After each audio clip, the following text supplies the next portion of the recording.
Hi there. So we are done with your cranial nerves and how to test them. And we are set to go into the spinal cord and your spinal tracts. But before we do that, we have to first settle a very important concept, and that is your upper and lower motor neurons. Now, as a clinician, you should be able to distinguish between the two because when it comes to localization of the lesion, you have to know if it involves only the central nervous system or the peripheral slash a little part of the central nervous system. We need to do this whether you're testing or you're trying to localize the lesion in the brain, brainstem, cerebellum, spinal cord, peripheral nerves, cranial nerves. Okay, so let's go and do that. Okay, what we have here is what is known as the homunculus. A homunculus is a perfectly formed miniature model of a human being. Why did I start with this? Remember your brain. Let's draw the brain again. I hope you still could remember how to draw your cerebrum. Remember, you have that very important central sulcus because that is your major landmark for the two very, very important gyri. Okay, your pre-central gyrus and your post-central gyrus. Okay, your pre-central is your primary motor. Okay, your post-central is your primary sensory. And the reason why we have this homunculus here is that if you look at your brain in a coronal section, okay, you have your cerebral cortex here, okay, just like what we have here, okay, that's your cerebral cortex. And the homunculus basically tells you that the cells in a particular area is responsible for a particular body type, body part, I mean. For example, if we're talking about the hip, knee, leg, ankle, and foot, we're talking about here, the central portion of your cerebrum, okay, cerebral hemisphere. Basically, you think about the mohawk and you involve this part, okay? On the sides, you have the trunk, the upper extremity. Now, take a look. You have a very large area for the hand. You want to know why? Because our hands are very, very, they need a lot of coordination. The muscles here function with extreme precision. And even the just your sensory, just imagine the finger pulp. When you put it in your pocket, you could basically know what kind of change you have. Going down, you have your face, a very small scalp. You don't need that much innervation there. But look at this. You have a big eye and even a bigger lip. You want to know why? And look, a separate, relatively large area for your tongue. Again, these are areas that are highly specialized in both sensory and motor. Your lips are actually also very, very, well, not, they're very, very sensitive sensory-wise. And when you talk, your tongue and mouth are also very important to enunciate all those words. So, remember this homunculus, okay? That area, again, that area where you have your mohawk, that's basically your lower extremity. And the area around here, that's a big portion is your hand, and then your face, okay? So basically, if you draw this homunculus, it would look really grotesque with a very big head, very big lips, very big hands, and a tiny body. Okay, again, here it is. If you're still not sold into how grotesque the homunculus is, now remember this because this is how we're going to proceed with our discussion. Now,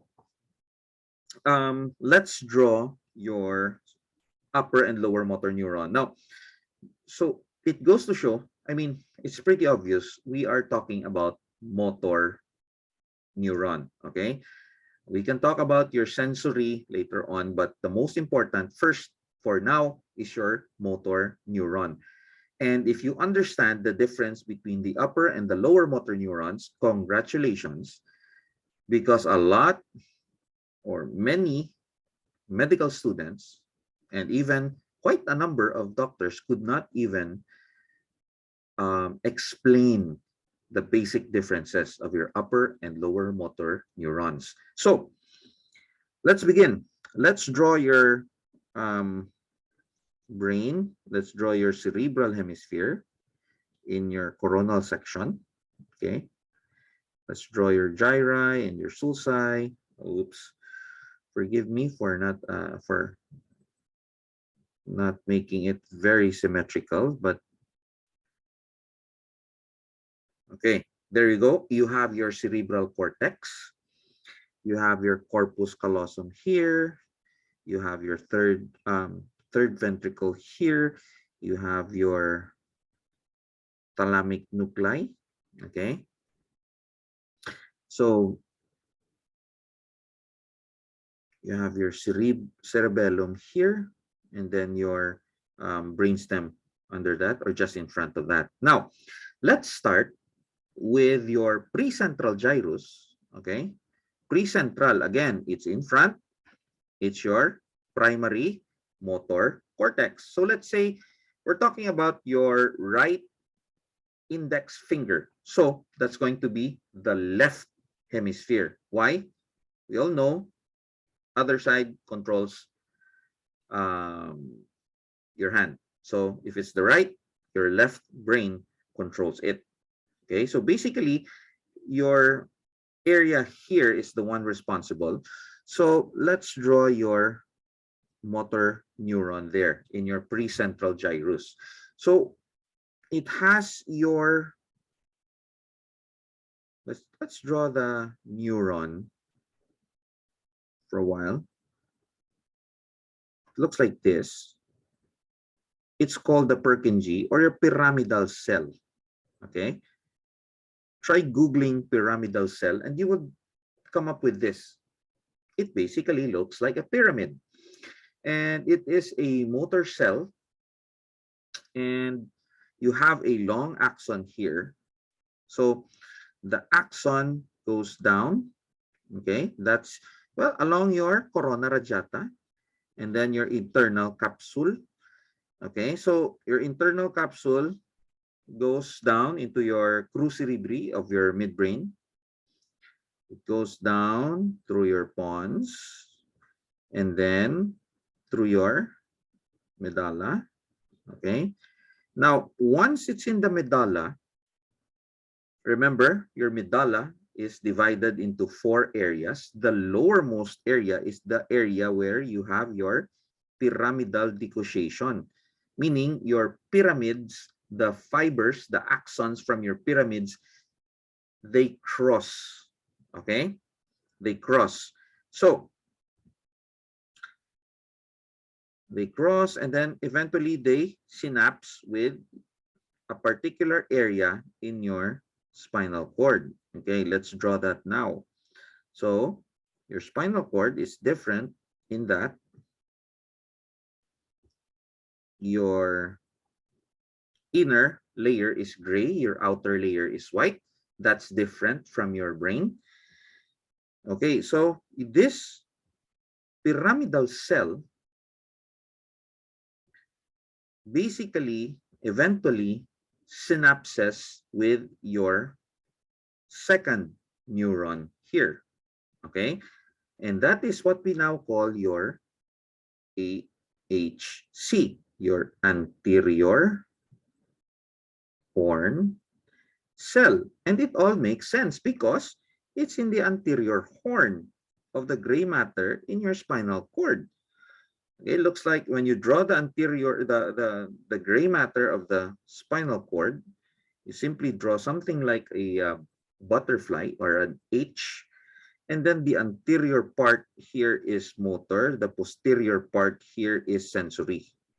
Okay, we'll discuss that in another topic. But for now, you now have your anterior horn cell, and the axon of that anterior horn cell, which does not look like a pyramid anymore, exits anteriorly as your spinal root, anterior spinal rootlet, very small fibers, and they basically eventually join with the posterior. But anyway, this axon eventually goes to your muscle, the one that it innervates. So if we're talking about your index finger, what muscle moves your index finger? Flexes, let's say flexes your index finger. That is your, you have two basically, your FDP, your FDS. Let's just pick one, okay? So, well, if you look at the drawing, let's say if this is your right, this is your left, okay? So there you go. Your left hemisphere basically innervates or controls your right side because of that crossing where this is it, your pyramidal dissociation. Okay, now how many neurons do you see here? How many motor neurons do you see here? Okay, let's count. You have one here on top, your pyramidal cell, and you have number two, your anterior horn cell. We only have two. And from our title, which is upper motor neuron and lower motor neuron, you now have a clue which is which. The one on top is your upper motor neuron, and the one at the bottom is your lower motor neuron. Okay, so let's break it down some more. Let's draw that again. A bit more simpler this time. Okay, so cortex. Okay, you have your pyramid cell. It has an axon. Now, by the way, just remember this. Your typical nerve cell, okay, your typical nerve cell has a cell body, dendrites, and then your axon. Now, remember this. Axons have different names. It's still an axon, but they're named differently. For example, in your central nervous system, if it's in your central nervous system, meaning brain, brainstem, and your spinal cord, if you have axons traveling in here, you call the axons tracks. Okay? Now, in your peripheral nervous system, which means your cranial nerves, and your spinal nerves, the axons are called what? Nerves. Okay?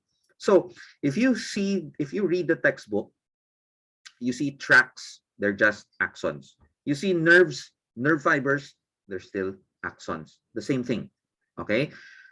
There is one difference, one major difference when it comes to myelination. Okay. Can you still remember the importance of myelin? If not, you better check it out again. You should remember that.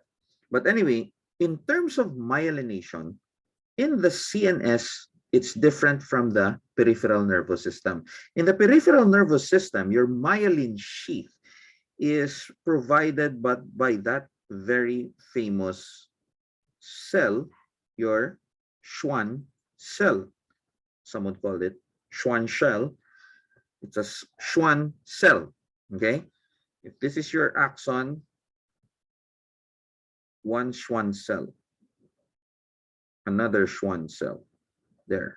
Okay. Providing myelin sheath. Okay. Now, in the CNS, it's different. Myelination is provided by a giant cell, and it has a lot of processes, much like dendrites, and then each process forms myelin.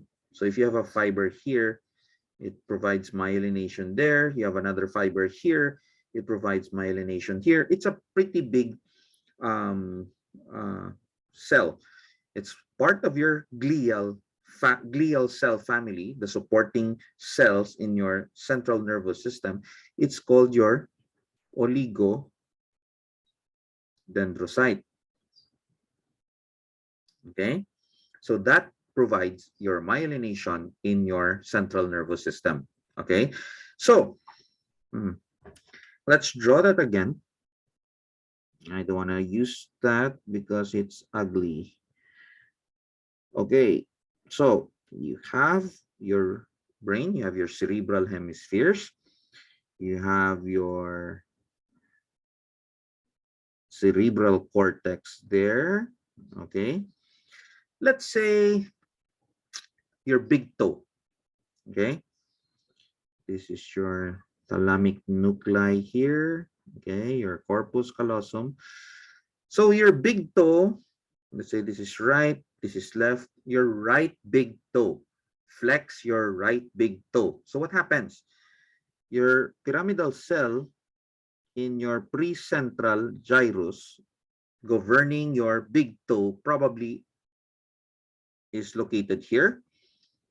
It has its axon go down, axon, CNS, called tracts.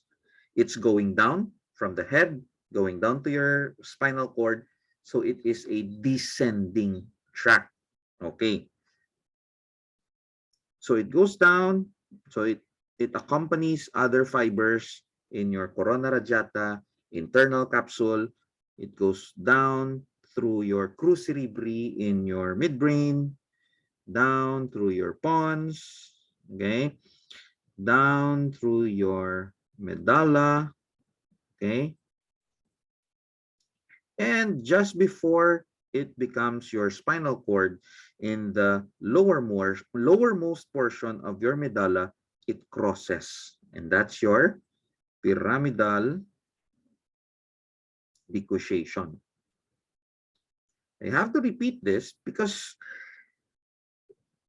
practice makes perfect. You have to understand this perfectly.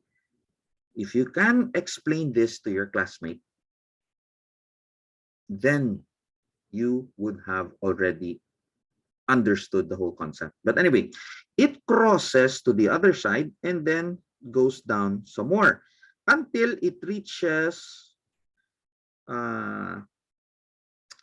PQ teg, okay, extensor.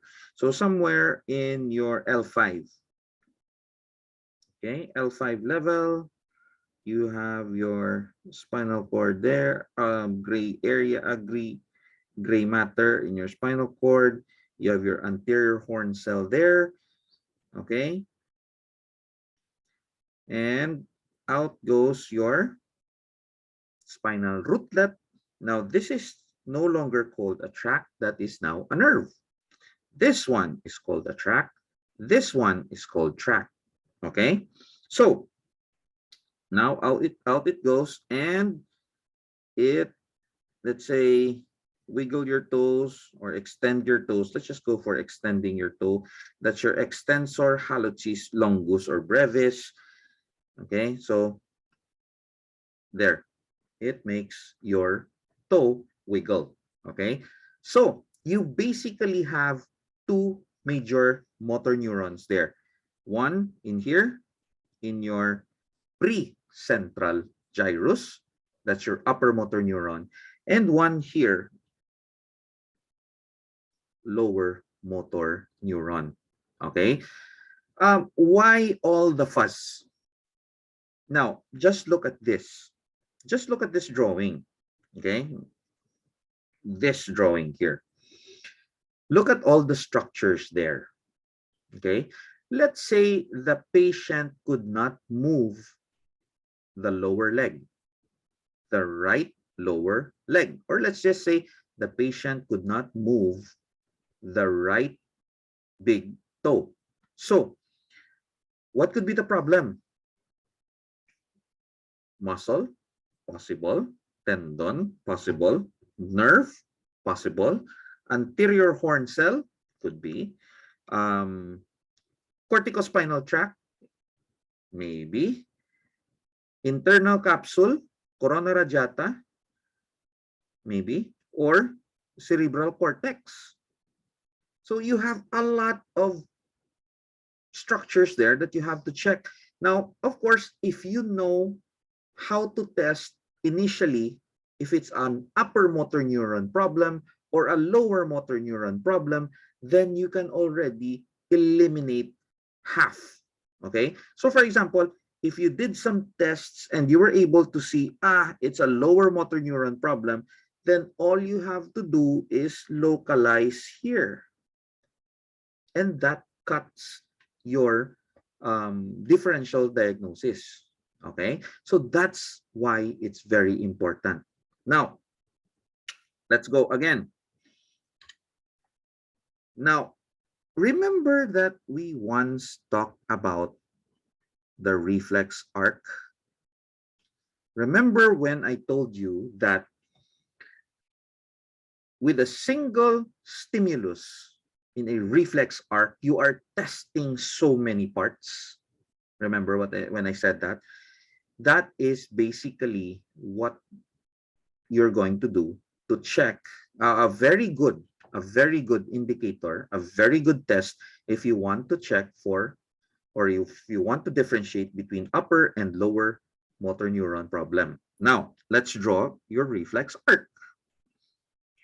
So we'll start with the gray matter of your spinal cord. Okay, that obligatory butterfly there. Okay, this is your anterior horn. Okay, that's your, let's say that's your anterior horn cell. Okay, now let's talk about, just to make it simple, we'll talk about DTR. Okay, deep tendon reflex, also known as muscle stretch reflex, because it's a bit more reflective of the whole thing. Let's say you got a neurohammer and you used it to elicit your knee jerk, your patellar tendon reflex. So you have your patella here, you have your patellar tendon, and then you have your quadriceps tendon, and then you have your quadriceps muscle. Okay, then you have your neurohammer, and then what do you do? First, for a reflex, you need a stimulus. So you tap on the patellar tendon. What does it do? When you tap the patellar tendon, you're basically quickly stretching your quadriceps muscle. So they're stretched. Okay. What do you stimulate? You stimulate your muscle spindle. These are spindles. Okay, they're also called your intrafusal fibers. They're basically, they look like muscle fibers, almost like muscle fibers, but they are basically sensors. Okay, they detect stretch. So let's say this is your muscle spindle. Okay, if you want a detailed discussion on that, I suggest you read Guyton. It's very, very informative, very simple. You really want to know the human body, you take time, read that. You will be doing yourself and your patients a favor. Now, once you stretch your muscle spindle, that's your receptor, that's your sensory component, okay? So this is your sensory limb, afferent. This is your afferent limb or your sensory, okay? It all goes down here, dorsal root ganglion, and it enters your posterior horn. And then it goes anterior and synapses with your anterior horn cell, stimulating your anterior horn cell. Your anterior horn cell has its fibers going out the anterior part. Now, this is your efferent limb.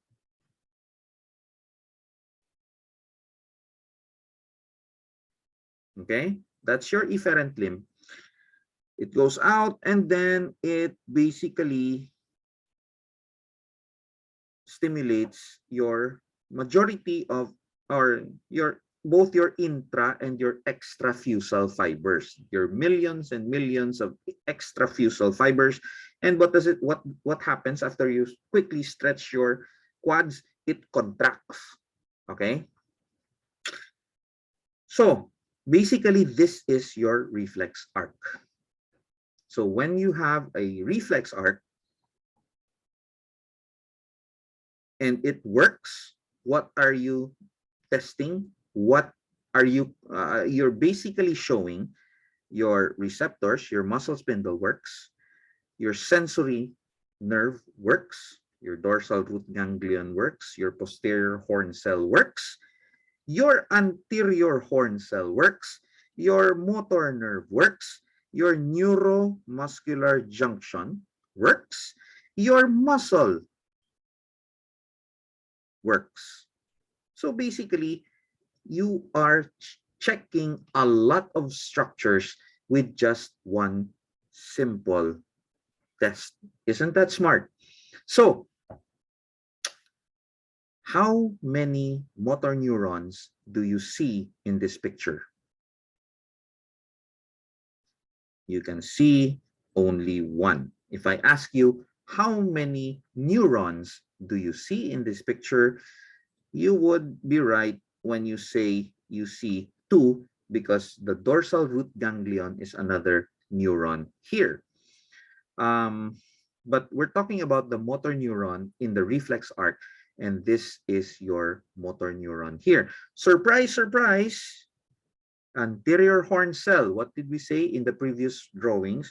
It is your lower motor neuron.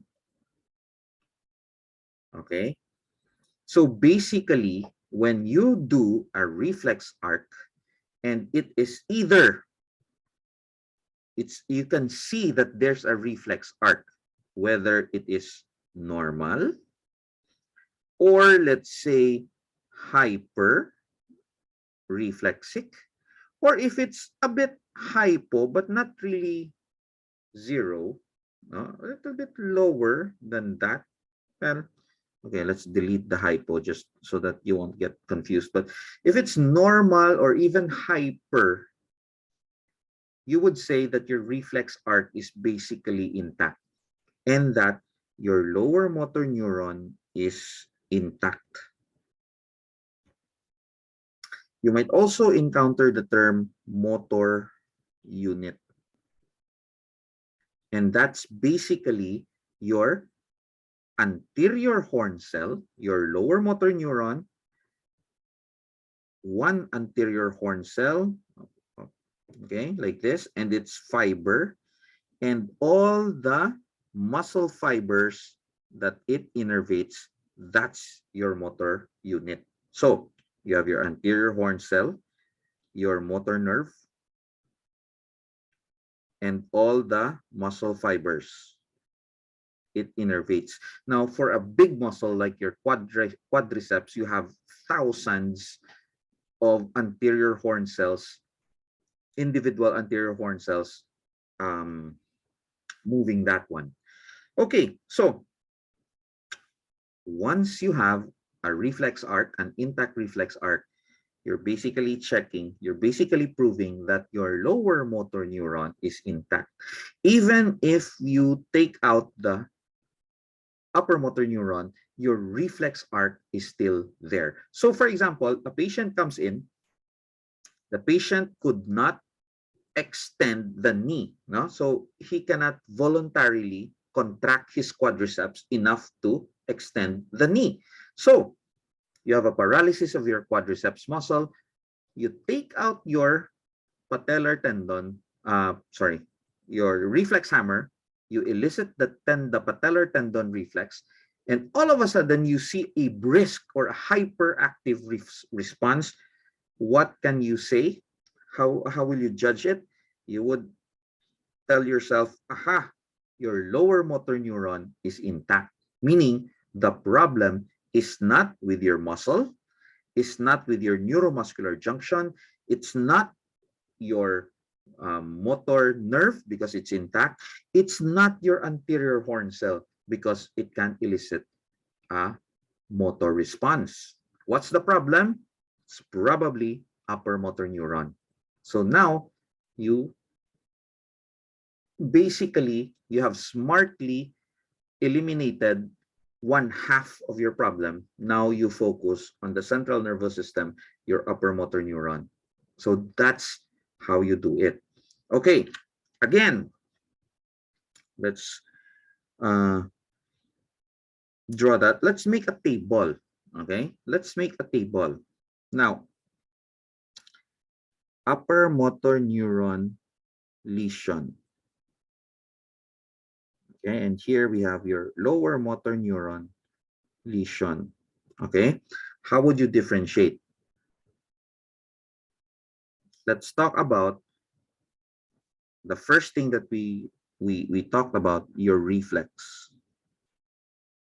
Okay, so your reflex arc, okay, your reflexes, if your reflex is positive or hyperactive, then you don't have a lower motor neuron problem. Your problem is probably in the upper motor neuron. So in upper motor neuron lesions, your reflex arc is normal or intact.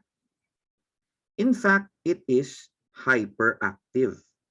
Why? Because usually your upper motor neurons are the ones who are inhibiting.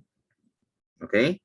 Usually it's your higher brain centers, it's your cerebral cortex that tells you that no, you do not know how to dance.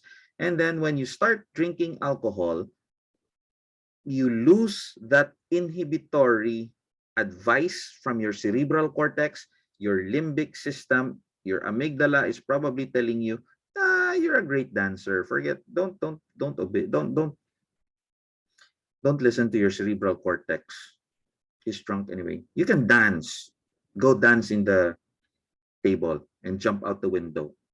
It's gonna be fun. So, of course, so in a lower motor neuron, you would see hypoactive or absent reflexes. If you do your deep tendon reflex, your muscle stretch reflexes, if you cannot find reflexes or you cannot elicit any reflex, the problem is probably in your lower motor neuron level.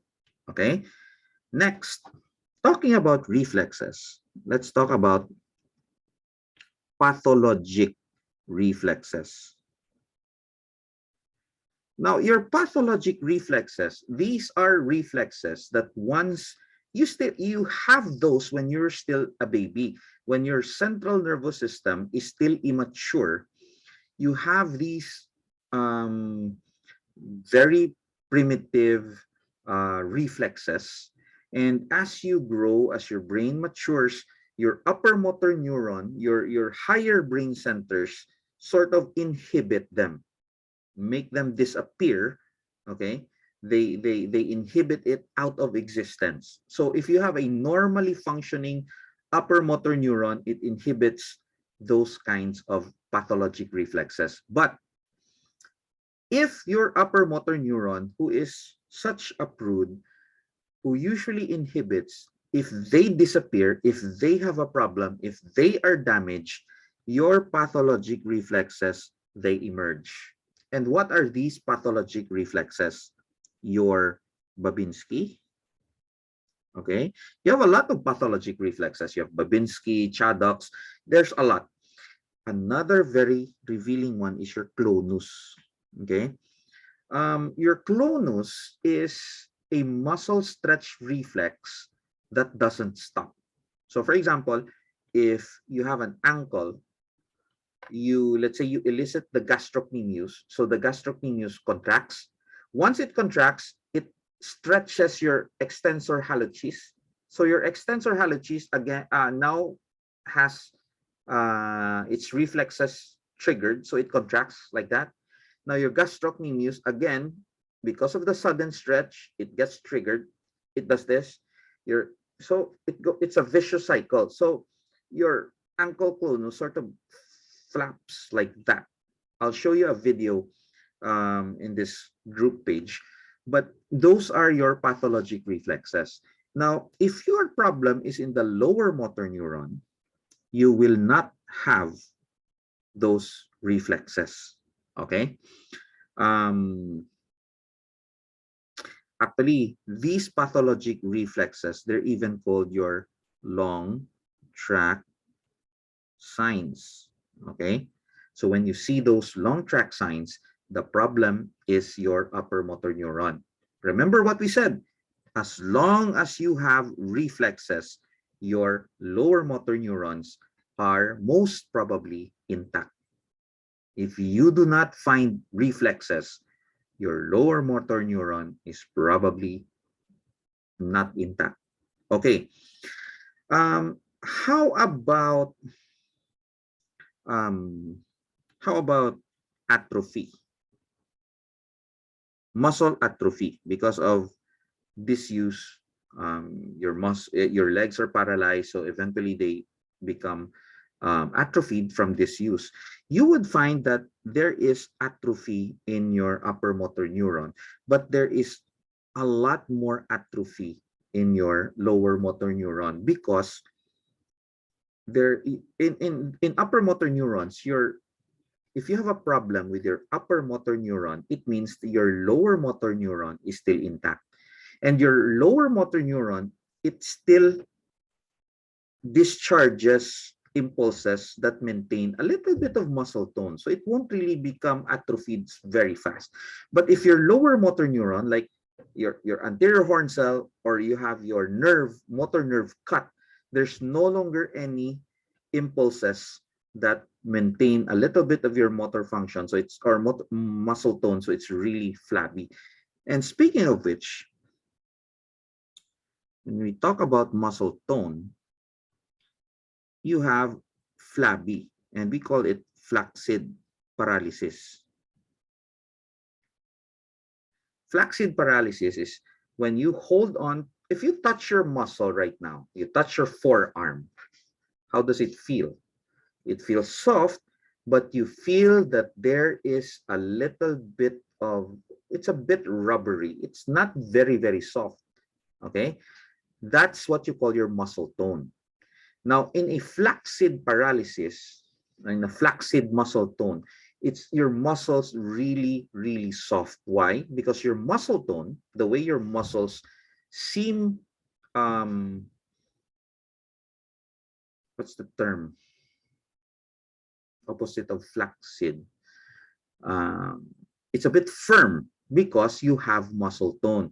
Muscle tone is the contraction of a certain number, a limited number of muscles, not all of it.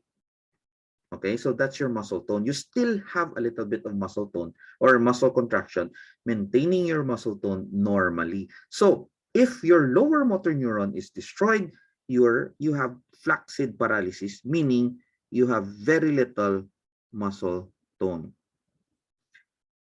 What about if your upper motor neuron is destroyed, meaning your anterior horn cell is still intact, your motor nerve is still intact, you still have that partial discharges, So you still have a little bit of tone. Sometimes because you don't have the inhibitory influence of your upper motor neuron, just like, moving to a new apartment without your parents. Okay, just think of your upper motor neuron as your parents. Not a very good example, but we'll get that. We'll go with that. And your lower motor neuron is you. Okay, so for the first time you went into an apartment without your parents telling you no every time. So what you do, you party, you stay up, you do whatever you want, you eat whatever you want. You basically have muscle tone, sometimes even more than usual muscle tone, and we call that spasticity. Your joints are hard because the antagonist and your agonist muscles all contract together. So it's pretty hard to mobilize. Okay. So upper motor neuron problem, you will see spasticity. Lower motor neuron problem, you will see paralysis. Okay. So basically that's it. When it comes to, if you get your EMG, your electromyograph, okay, um, you check your muscles, you will find that you still have discharges here. In lower motor neurons, you will see denervation potentials, and that's a pretty sad one. Denervation potential. You will find fibrillations, okay, or fasciculations. These are very, very tiny contract or partial uncoordinated contractions of muscles that have totally lost any communication from their anterior horn cell. If you see this basically they look like, actually, fibrillation you cannot see with your naked eye, because these are twitchy contractions of individual muscle nerves. Fasciculation is the contraction of bundles of muscle. So you could probably see a little bit of that. But these are bad. I mean, with this, you know that the muscles are lose their source of discharges. It becomes atrophied really very fast. Your neuromuscular junctions eventually break up and degrade within 6 months after you've cut the nerve. Okay, so um, these are the basic differences.